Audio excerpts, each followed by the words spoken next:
And with regards to the Prime Minister, I know that he and the Chancellor will be visiting China. Now, can you confirm whether the Prime Minister is willing to sacrifice defence and security concerns at the altar of economic prosperity with the second largest economy in the world? No, this is a Prime Minister that refuses to be drawn on what he sees as false binary choices, US or Europe, China trade or China concerns about security. In this complex world, particularly with a complex country like China, there are both enormous important trading opportunities with China, but there are also security concerns that are deep-rooted and continuing, and he will and we will balance both. Yeah. I know Ian Roon wanted to comment on that. Yeah, just on that capability, Secretary of State, the Armed Forces is suffering as the government retired the Puma in March 2025, leaving a medium-lift helicopter capability gap. So what is happening with awarding the medium-sized helicopter contract? As you say, there are thousands of British jobs and within the SME supply chain that are relying on this decision, and industry need the certainty now. I understand that, Mr. Room. First of all, on the Puma, that was a decision I took last year. We are in a process. It is a big challenge for a new government to deal with what was a defence equipment programme that was heavily overcommitted, badly underfunded, and in many areas unsuited to the changing threats that we face. So as we make our defence investment decisions now to implement the vision of the Strategic Defence Review, there will be tough decisions that we need to make. And the Puma decision, like Watchkeeper, like HMS Bulwark and Albion, were all decisions that were long overdue, in my view, necessary decisions to help set up and reprioritise the defence budget for the future. On the new medium helicopter contract, that competitive process is still underway. We're considering that in the context of the wider investment plans and priorities that we are balancing at the moment. But I am acutely conscious. As I understood it, there was only one successful candidate left in the contract. You will understand that there is a contract process underway, and that's not been completed yet. And I am deeply aware of just how important the skills of the workforce are, and the potential that they have to play a part in the sort of transformation that we need to see in the technology we develop, the manufacturing we produce, and the kit that we get much quicker into the hands of our warfighters for the future. And as you'd expect, both the Minister for Defence Readiness and Industry, Luke Pollard, and I are talking regularly and closely with the most senior Leonardo managers and directors, and I was with and discussing this with the Leonardo UK MD just last week. And Secretary said, talking of contract, let's just talk a little bit about what the Prime Minister said. In a speech last year, he said that he wanted to see security and defence as a central organising principle of government, the first thought in the morning and the last at night. And so there is a sense that, and he's explicitly calling for, and you have done, and the SDR has done, a national conversation about security and defence. So the question is, how much of a priority is that national conversation for you, for the government? Look, in many ways, you could define what a national conversation might be about defence in many ways. And actually, the very challenges we've seen the Prime Minister and the government dealing with over the last fortnight are part of that. It's one of the reasons that we've seen in recent public opinion surveys, defence now rising to be the third most issue of concern alongside the NHS in the country. The question for me as Defence Secretary is how we help people recognise the nature of the changing world, the era of new threat, the imperative for greater vigilance and resilience in this country, but also how we demonstrate that when we're willing as a nation to invest more in defence, as we must, then that is making us more secure and safer, but is also bringing direct benefits to areas and jobs and young people that they see, which is why the defence role in helping drive economic growth is also so important.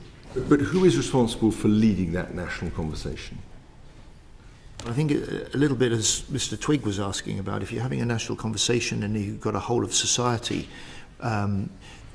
nature of the challenges and threats that we face, which is undoubtedly the case when you look at cyber or you look at the concern about critical national infrastructure and underseas, then that's got to be an effort that's led by government as a whole from the centre.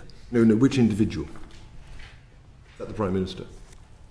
Well, that'll be for the it'll be for the Prime Minister with his cabinet, and it'll be for the National Security Secretariat and the National Security Advisor. Okay, you've said it's amorphous as to what a national conversation means. It's a term that was introduced into the SDR, and government's been talking about it. Prime Minister's spoken about a national effort. How many speeches has the Prime Minister given on the national conversation and the need to broadcast the importance of defence and security to the nation? I'm afraid you'll have to ask number 10 for a record of those. I don't keep count of the number of speeches the Prime Minister makes. And okay, I think the answer is... I think the answer is gives half a dozen a day. I suspect the answer is 0 on this. How many public engagement events have been held either to your awareness out of either MOD or number 10 or the Cabinet Office? I mean, in other words, you've talked about the importance of a national conversation, and it's proper to ask what's being done about it. So how many public engagement events have you held?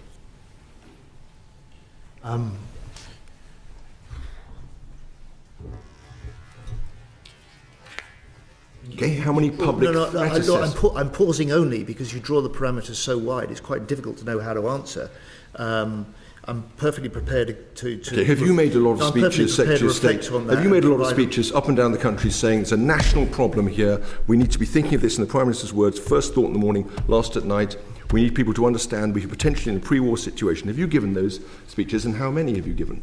How much engagement has there been? In a way, the thinking of the SDR, that sort of concern, the Prime Minister's quite absolutely accurate description about how defence is now central to the thinking and the duty of this government. It imbues almost everything I say, everywhere I go, on every occasion. Right, but I'm talking about the levels of communication, what you're doing to raise... Do you, for example, publish threat assessments so that people can see in the public how the threat from China and Russia is increasing in line with the concerns that the Prime Minister's articulated? So the government has risk registers, it has threat assessments, it publishes what it can of that as a regular element. This House plays a part in that, this committee plays a part in it, the Intelligence Security Committee plays a part in exactly that sort of national conversation and that awareness building of what we're facing. You don't think it's astonishing how little has been done when you consider that you've just raised the reservist age from 55 to 65, haven't seen any major discussion of the rationale for that or embedding it in the national conversation. Let's ask another question. Prime Minister With respect, that was discussed yesterday in the House of Commons when we had the second reading of the government getting out there to the people of this country, set out in the explanatory getting out to the people of this country and saying, and we'd welcome your contribution and saying this is Parliament. No, I don't think it's a parliamentary matter. It's a matter of government discharging the Prime Minister's obligation to think about this first thing in the morning and last at night as a national effort, which is what he's said. So here's a question. This is supposed to be cross-departmental, so it might include Department of Health, Innovation, Technology, Business and Trade. So which departments have been formally tasked with working on the national conversation alongside the Ministry of Defence? That is government work in progress. Okay, and has any policy or spending commitment been changed as a result of this interdepartmental government working that you've called for and he's called for? There's certainly been commitments that we've made in defence that reflect exactly that. No, but in other departments, we're talking about innovation and science. And so I can answer for the Defence Department as Defence Secretary. I can try and get you answers from other departments. I'm not here and I can't, I'm afraid, answer for what other government departments have done. No, but you're in charge of the National Defence Strategy with Number 10. They've talked about a national conversation. It's interdepartmental. These departments are working to you to establish the outlines of this National Defence Strategy. I'm asking you what's been done. You're not able to answer. I'd be grateful if you would write to the committee, but I do think it's telling that not only has nothing been said publicly in any great scale about raising public awareness of this vital issue, but very little has been done, it appears, within government to ensure that departments are properly aligned. Let me ask a final question. How long are we going to have to wait before we can judge whether this initiative, a national conversation, has succeeded or failed? It's a good question. Rather like reform, I don't see there's a point of success or failure. I don't see a point of completion, particularly as we know that the threats and the challenges that we're facing are evolving in the whole time. You're quite right to challenge me and challenge the government on this important area. It'll be an area that we hope we can achieve cross-party consensus, because it requires a whole of government and a whole of politics effort to this. But I don't think there'll be a point. I really genuinely don't think a point where it's done and it can be declared a success or failure.